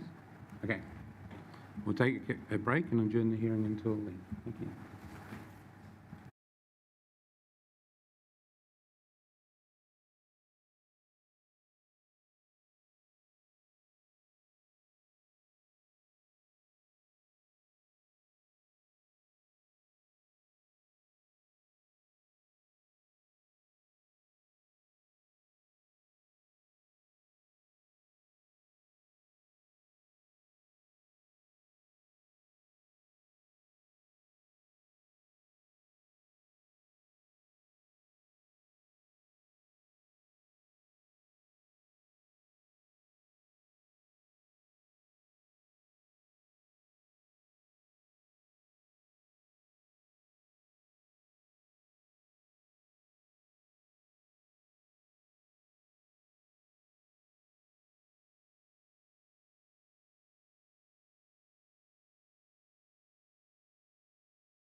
Hearing stream 3 is reconvened for the final part of the hearing, Tuesday afternoon, following morning afternoon tea.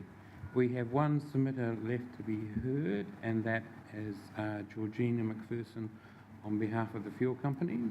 It's a fairly tight, confined matter to address, that is stormwater, and we have the reporting officer here to listen as well and respond to any questions. So, Ms. McPherson, can you hear us all right? Yes, I can hear you. Right. Can you hear me all right? And see you as well. Yep, so all good. Great. So we've got your planning evidence in front of us.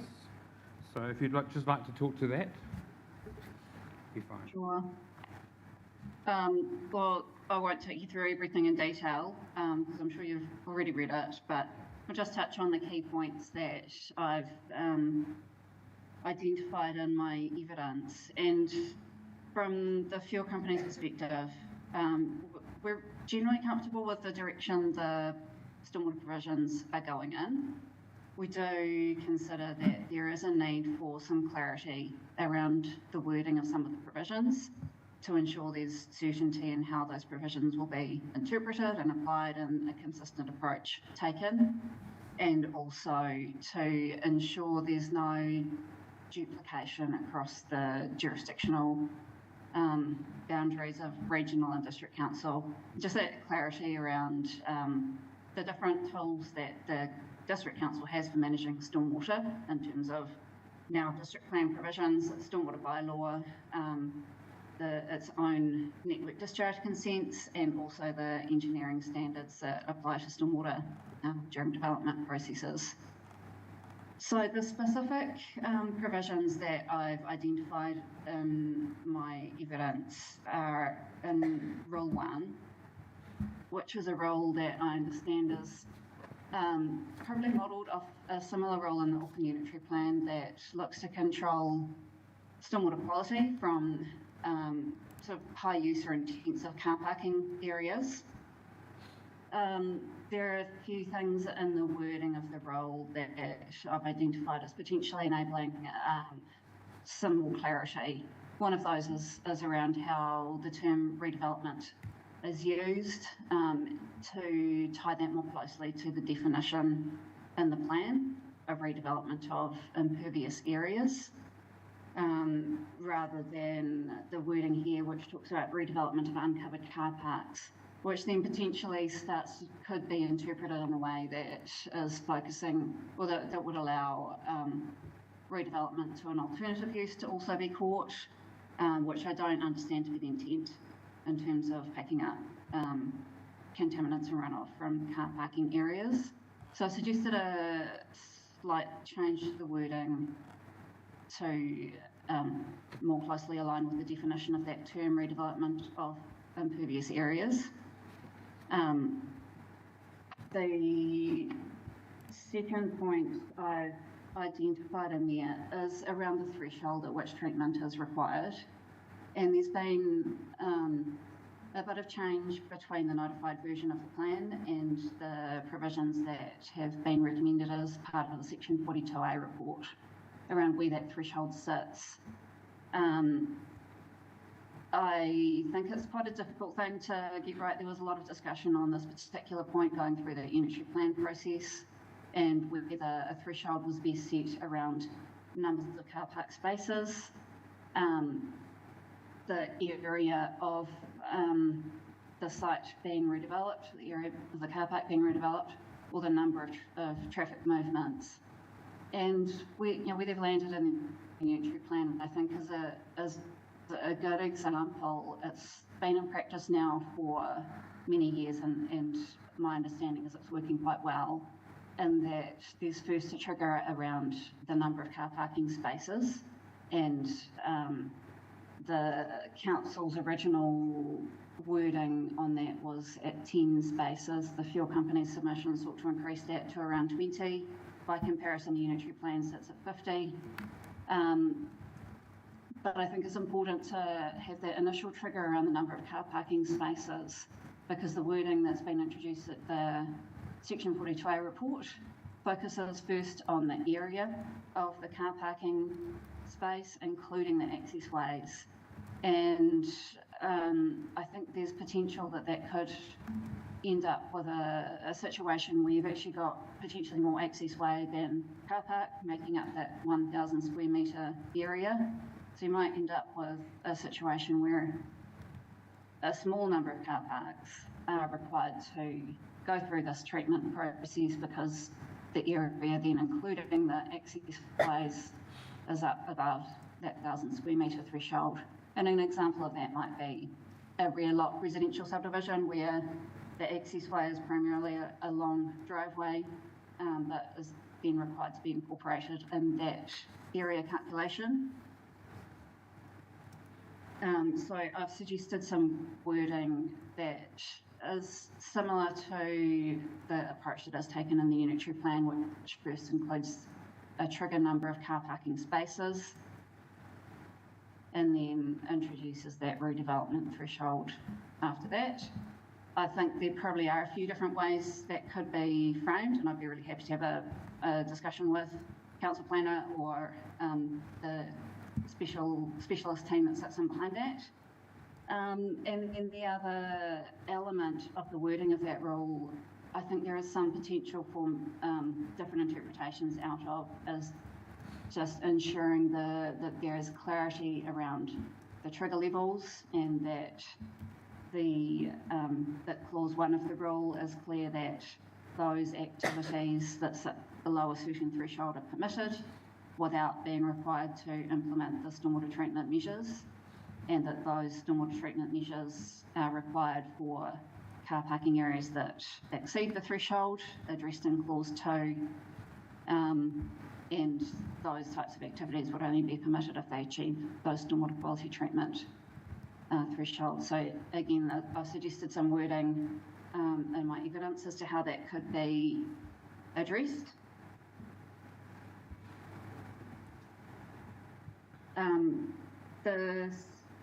The other clause that I have suggested a couple of changes to is standard SWS1 on hydraulic mitigation. And that is in relation to some of the wording around where stormwater treatment measures might be located in relation to the source of the stormwater. And I think it just needs a slight tweak in the wording there. There are a number of scenarios of sort of large-scale development, subdivision that might have a centralised stormwater treatment mechanism or pond or swales that lead to a particular location. The specific wording in the clause in the Section 42A report is a requirement that the sites are held together on the record title, and my understanding is that that's not necessarily the sole requirement or necessarily the most important trigger. I think there certainly needs to be a legal mechanism that joins, that confirms that relationship between the source of the stormwater and the treatment methodology or location if it's on an alternative site. But I think that wording could be slightly, as it is, slightly too restrictive, in that you'd then potentially trigger a resource consent if you had a different type of legal mechanism in place that achieved what was needed in terms of providing the legal connection between the two sites, but then actually triggered a resource consent because of the wording of the standard in the plan. So again, I've suggested some wording that is intended to still capture that requirement to have a legal mechanism joining the source and the treatment of the stormwater, but providing a bit more flexibility around what that legal instrument might be. And the final point in my evidence is around standard SW again, and standard SW1 around the hydraulic mitigation measures. It's one of the matters of discretion where the fuel company's submission had sought to include as a matter of discretion the ability to consider the site and the context and any potential operational constraints or requirements around the activity on the site when considering a resource consent for an application that may not be proposing to meet all of the standards in that hydraulic mitigation clause. The officer's report, to my reading of that, seemed to suggest that the stormwater team had interpreted that as a request that somehow be incorporated as part of the standard itself rather than as an assessment matter, and that they were saying it was a situation where there would be a need for consideration of that sort of departure from the ability to meet the standards. I've no objection at all to going through a resource consent process where those standards aren't met, but in my opinion, it is really important to consider the specific characteristics of a site if there is an inability to meet one of those hydraulic mitigation standards. I can imagine there may be a number of scenarios where a departure from what is set out in the permitted standard could be appropriate, and that there might be circumstances on the site that make it difficult to achieve, particularly if you've got a very small infringement of that threshold and the type of mitigation measure that would be needed to achieve the thresholds, then in itself triggers a requirement for a much larger redevelopment of the site to be able to install the appropriate hydraulic mitigation measures. And again, I emphasise it's simply a matter of being able to consider that as an element of a resource consent application. It certainly wouldn't preempt what a final decision on an application would be. So those are key points in my evidence. I've attached a summary as Appendix A of the specific wording changes that I'm suggesting. But again, I'd be more than happy to discuss elements of that wording with the council and to talk through any of that with you if you've got any questions. Okay, thank you very much, Ms McPherson. Any questions from the panel for you? Yeah, Ms McPherson, thank you very much for your evidence. Look, I have no issues with your suggestions regarding SWR1 at your clause 5.16, nor with your suggestions regarding SWS1 at your clause 6.6, but I just did want to ask you about your recommendation in your clause 5.13, which is at the top of your page 9. Sure. And my question is, why do we need clause 2? If the rule was simply having a threshold of 20 car park spaces, that would be very clear and certain on its face. And then we get into clause 2, which is like a double-barreled threshold. And you discussed the potential for long access ways to use up a lot of the 1,000 metres squared area. And to my mind, an access way to a car parking area is very much like a low usage road. And generally roads within my understanding of Napier aren't required to have stormwater treatment devices other than the standard catch pit, and then leading into a reticulated stormwater network. So it's not, roads aren't generally required to have stormwater treatment devices as a matter of course, so I don't see why an access way should. Car parks are different because the parks are sitting there, the cars are sitting there, and that's where they tend to sort of leak oil and stuff that you want the stormwater device to capture. So why do we need clause 2? Sure. Well, I think there's a couple of elements. Is that I think there is a need for the rule to step through the permitted threshold and then the type of activity that exceeds that and is permitted only if it includes the stormwater quality treatment measures. Sure. Yep. I think my suggestion around that, and I think there potentially are different ways of phrasing it, but as with that initial trigger of the 20 car parking spaces, you've already essentially got a minimum area around that. So it starts to take things further away from that scenario of a very long accessway with only a couple of car parks at the end of it that would be caught by that sort of wording.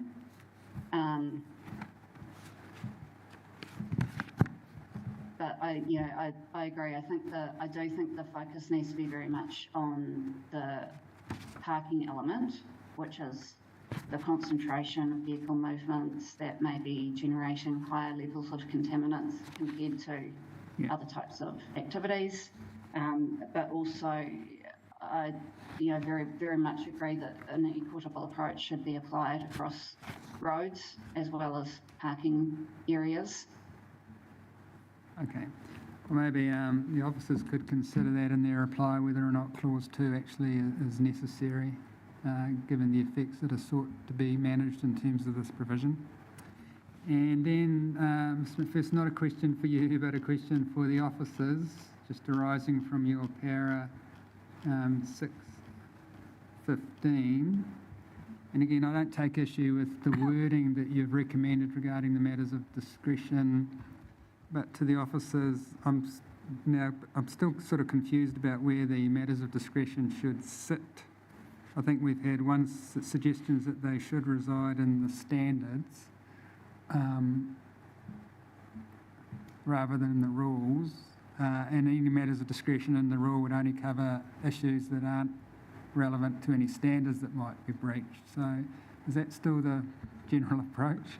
Correct, yes. So there would be matters of discretion in the standards that only relate to the matters covered by the standard. That are, to do with the standard. And then if there is a rule where it's not just about compliance with the standard, but there are also other conditions that might be sit outside of that, there would be additional matters of discretion that sit within the rule.